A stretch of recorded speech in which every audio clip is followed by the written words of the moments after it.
Hello, everyone, and congratulations to the class of 2020, as well as your parents, your teachers, and everyone who helped you get to this day.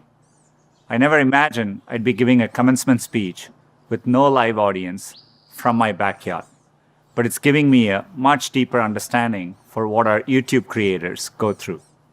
And I certainly never thought I'd be sharing a virtual stage with a former president, a first lady, a Lady Gaga, and a Queen Bee, not to mention BTS. I don't think this is the graduation ceremony any of you imagine. At a time when you should be celebrating all the knowledge you've gained, you may be grieving what you've lost. The moves you planned, the jobs you earned, and the experiences you were looking forward to. In bleak moments like these, it can be difficult to find hope. So let me skip right to the end and tell you what happens. You will prevail. That's not really the end of the speech, so don't get too excited. The reason I know you'll prevail is because so many others have done it before you. 100 years ago, the class of 1920 graduated into the end of a deadly pandemic. 50 years ago, the class of 1970 graduated in the midst of Vietnam War. And nearly 20 years ago, the class of 2001 graduated just months before 9/11. There are notable examples like this. They had to overcome new challenges, and in all cases, they prevailed. The long arc of history tells us we have every reason to be hopeful. So, be hopeful. There is an interesting trend I've noticed.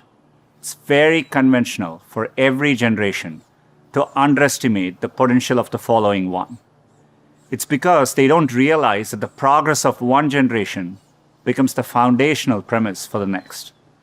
And it takes a new set of people to come along and realize all the possibilities. I grew up without much access to technology. We didn't get our first telephone till I was 10.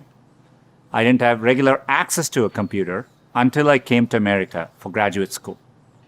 Under television, when we finally got one, only had one channel. So imagine how awestruck I am today to be speaking to you on a platform that has millions of channels. By contrast, you grew up with computers of all shapes and sizes. The ability to ask a computer anything, anywhere, the very thing I've spent my last decade working on, is not amazing to you. That's okay. It doesn't make me feel bad. It makes me hopeful. There are probably things about technology that frustrate you and make you impatient. Don't lose that impatience.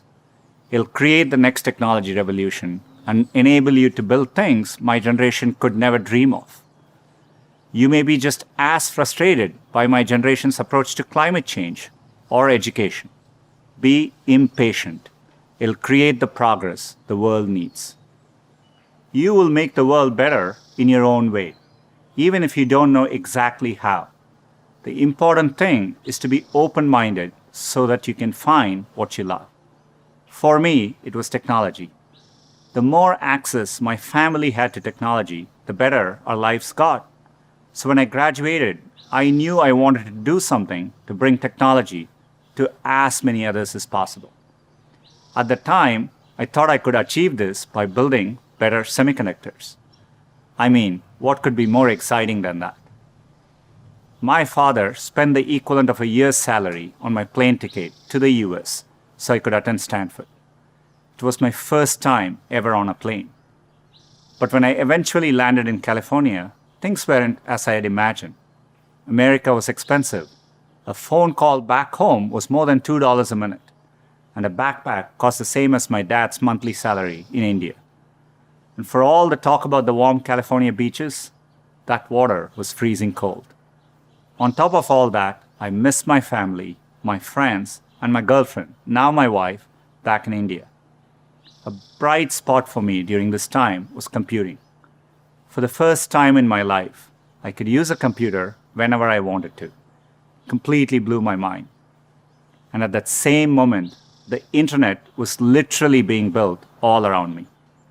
The year I arrived at Stanford was the same year the browser Mosaic was released, which would popularize the World Wide Web and the internet. The The summer I left was the same summer that a graduate student named Sergey Brin met a prospective engineering student named Larry Page. These two moments would profoundly shape the rest of my life. But at the time, I didn't know it. It took me a while to realize that the internet would be the single best way to make technology accessible to more people.